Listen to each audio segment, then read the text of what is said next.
Olá, amigos! Bem-vindos mais uma vez aqui ao canal Pensamento Cristão Oficial. Espero que todos estejam na paz do nosso Senhor Jesus Cristo, nosso Salvador. Para quem está chegando hoje aqui no canal, ainda não me conhece, seja bem-vindo. Eu sou o Bruno, sou estudioso da Bíblia. Vamos continuar com nossos estudos bíblicos, com nossas reflexões cristãs. E hoje vamos retornar ao livro dos Provérbios, ali no Antigo Testamento, e vamos ver um trecho do capítulo 9 do livro dos Provérbios. É a parte final da introdução, né? A introdução do livro dos Provérbios, esses primeiros 9 capítulos, consiste em uma parte cuja autoria não é atribuída a nenhuma pessoa determinada. Não se sabe exatamente, possivelmente foi um conjunto de sábios que escreveu, né? A parte seguinte, sim, já tem uma autoria, né?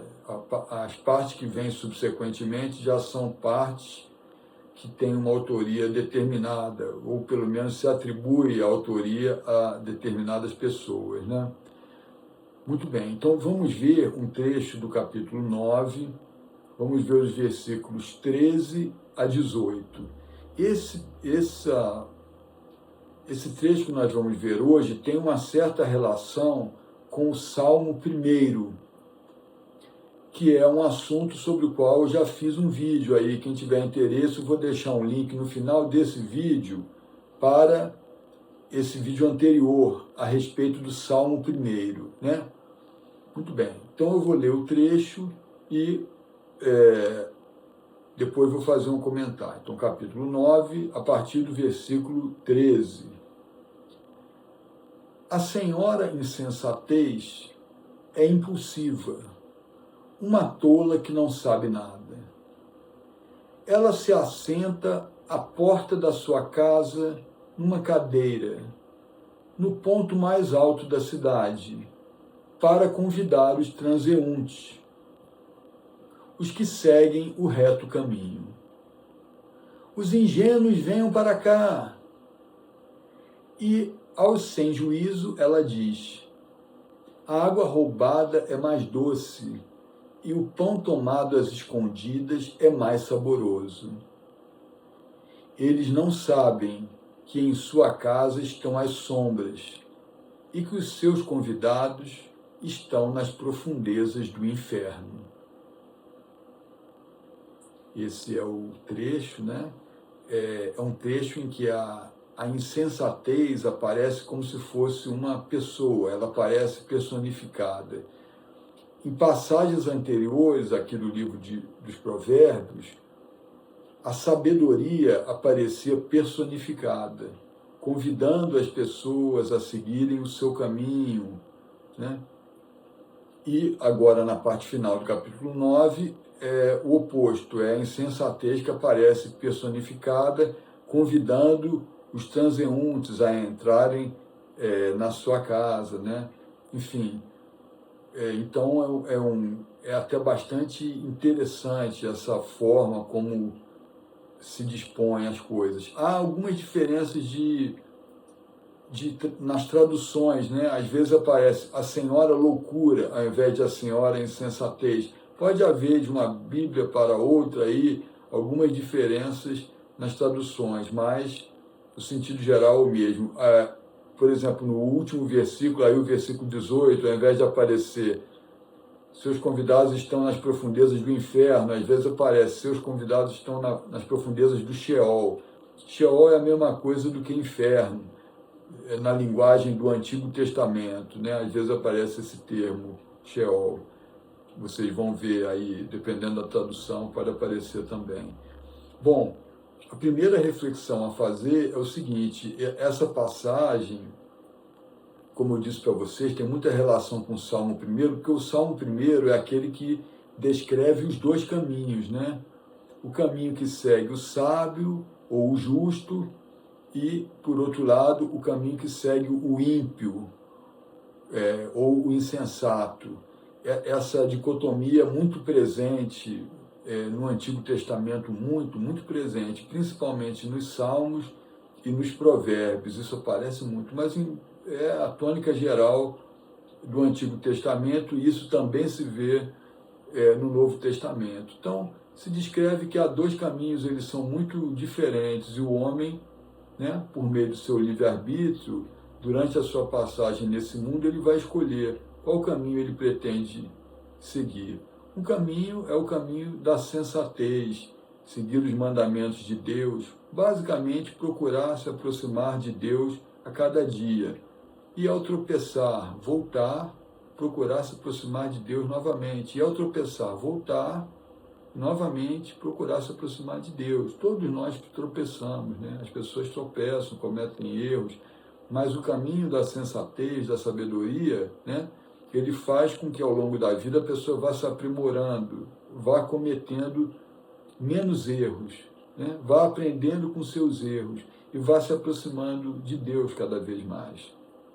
Enquanto que o caminho oposto, o caminho da insensatez ou da impiedade, é o caminho que leva ao oposto, ao afastamento a cada dia de Deus. É o caminho que a pessoa deliberadamente se afasta de Deus, ela sabe que está se afastando de Deus, ela comete erros, mas não se arrepende, não procura voltar ao caminho da sensatez e vai seguindo, então, uma trajetória de afastamento constante dos mandamentos de Deus e, consequentemente, de afastamento constante dos caminhos de Deus, né, da sensatez. Um caminho pode conduzir ao céu e o outro caminho pode conduzir ao inferno. Eu sempre digo pode conduzir, porque as pessoas podem também mudar de trajetória, né? Às vezes a pessoa durante a vida está seguindo um caminho, mas acontece algo e ela muda de trajetória. O julgamento final ao qual todos nós estaremos submetidos, o julgamento diante do Senhor Jesus, é que vai definir, né, o que acontecerá, né, com aquela alma, né? Então essa é a primeira reflexão, né, é uma passagem que reforça essa dicotomia presente em todo o Antigo Testamento, muito clara, né? Por um lado, o caminho da sabedoria, da sensatez, da justiça, por outro lado, o caminho da falta de juízo, da insensatez, da impiedade, da injustiça, né?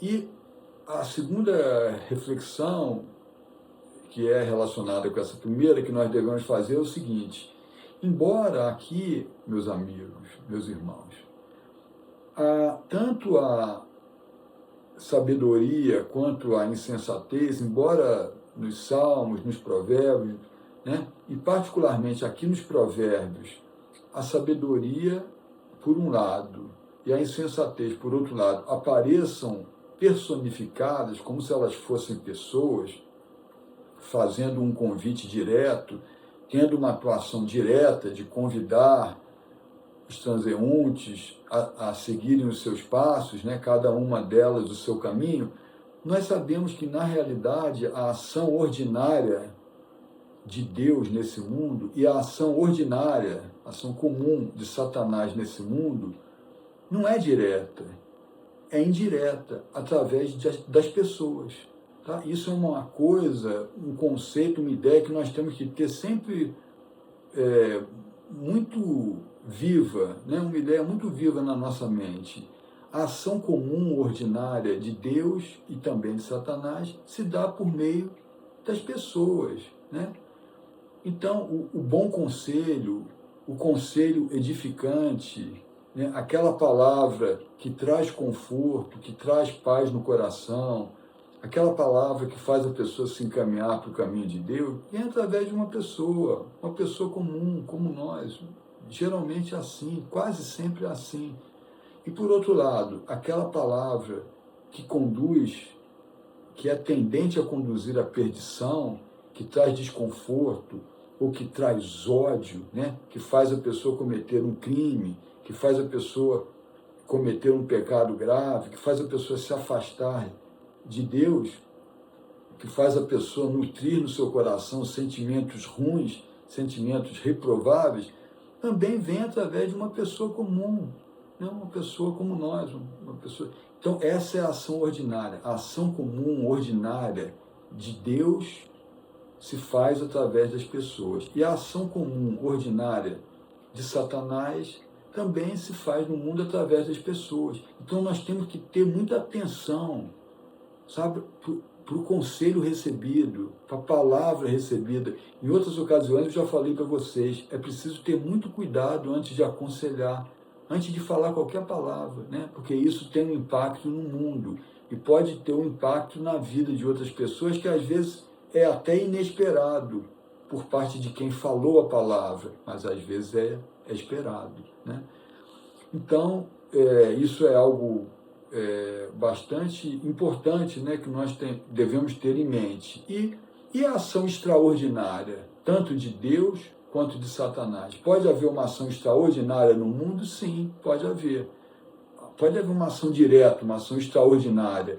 Deus muda as regras da natureza no mesmo instante, se Ele quiser mudar. Deus faz o que Ele quiser, Ele é todo poderoso. Num instante, num piscar de olhos, Ele faz o que Ele quiser. Mas geralmente Ele não age assim, para que não haja escândalos. Ele prefere fazer as coisas de uma maneira mais discreta. É sempre assim, né? Tem um livro de uma santa chamada Ana Catarina Emmerich que ela frisa isso, que Jesus, quando fazia os milagres, fazia de uma tal maneira que não houvesse muito escândalo. Ele procurava minimizar o aspecto do escândalo, mas, né, às vezes ele agia diretamente. É uma ação extraordinária. Para exemplificar o que eu estou dizendo, por exemplo, vamos que o indivíduo está com uma doença dificílima de ser diagnosticada, já foi a vários médicos, ninguém consegue descobrir o que é. Geralmente, Deus vai dar a um determinado médico aquele discernimento para que ele possa fazer o diagnóstico preciso e descobrir qual é aquela doença, para que então a pessoa possa ser medicada e possa ser salva. Geralmente, Deus vai agir dessa maneira, para que não haja nenhum escândalo, para que tudo passe mais despercebido, né?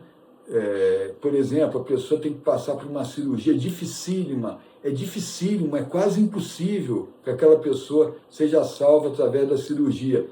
Então Deus vai dar uma habilidade extraordinária para aquela equipe médica, né, para que aquela pessoa possa ser curada sem que haja muito escândalo. Geralmente Deus prefere agir dessa maneira, mas há casos em que ele age extraordinariamente, age diretamente, sim. O Senhor Deus Todo-Poderoso pode fazer o que quiser, o Senhor Jesus, o Espírito Santo, eles podem fazer o que quiser, né?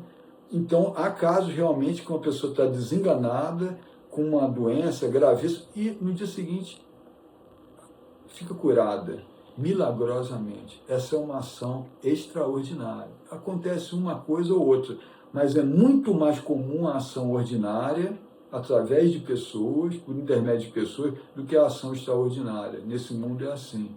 E o caso de Satanás é a mesma coisa. Satanás, quando quer desencaminhar uma pessoa, levar ela para o mau caminho, para a jornada errada, ele geralmente age sempre através de pessoas, né? Geralmente é isso. Procura seduzir as pessoas para que elas sigam um caminho que afasta elas da Bíblia, das lições corretas, né? Sempre através de maus conselhos, pessoas que vão desencaminhando a pessoa ao longo da vida, levando ela para um caminho totalmente equivocado. Muitas vezes é um caminho de paganismo, bruxaria, macumba, espiritismo, enfim. Mas essa sedução, né, as tentações vêm por intermédio das pessoas, quase sempre. Essa é a ação ordinária. Agora, pode haver também uma ação extraordinária, uma coisa fora do comum. São esses casos, por exemplo, de possessões demoníacas, uma ação muito fora do comum, em que a própria pessoa, né, se vê fora de si, então é uma ação direta do demônio, né? É coisa bastante rara, né? Vamos dizer, o demônio mover coisas, fazer coisas impossíveis, né? E, enfim, ou casos de possessão demoníaca, isso também acontece, mas é uma ação extraordinária, não é comum. E esse tipo de ação extraordinária só acontece se a pessoa que é vítima, entre aspas, consentir nisso. Se ela quiser isso, em algum momento ela deu autorização, né? Porque o homem tem livre-arbítrio. O livre-arbítrio é uma regra de ouro, é uma regra sagrada, ninguém pode quebrar. Então, enfim, é para que, basicamente, nós tenhamos bem em mente, meus amigos, que há dois caminhos a seguir, e as seduções, elas se dão através das pessoas, né? Os desencaminhamentos se dão através das pessoas. É preciso que todos nós estejamos muito atentos a toda palavra recebida, né? E orando diariamente, isso é uma proteção muito poderosa, tá? Por hoje é isso aí, espero que vocês tenham gostado, né? Quem gostou, deixa aquele like, compartilhe o vídeo com um amigo, com uma amiga, com um irmão, com uma irmã em Cristo Jesus. O Senhor Deus Todo-Poderoso os abençoe muito abundantemente. Seguimos juntos, se Deus quiser.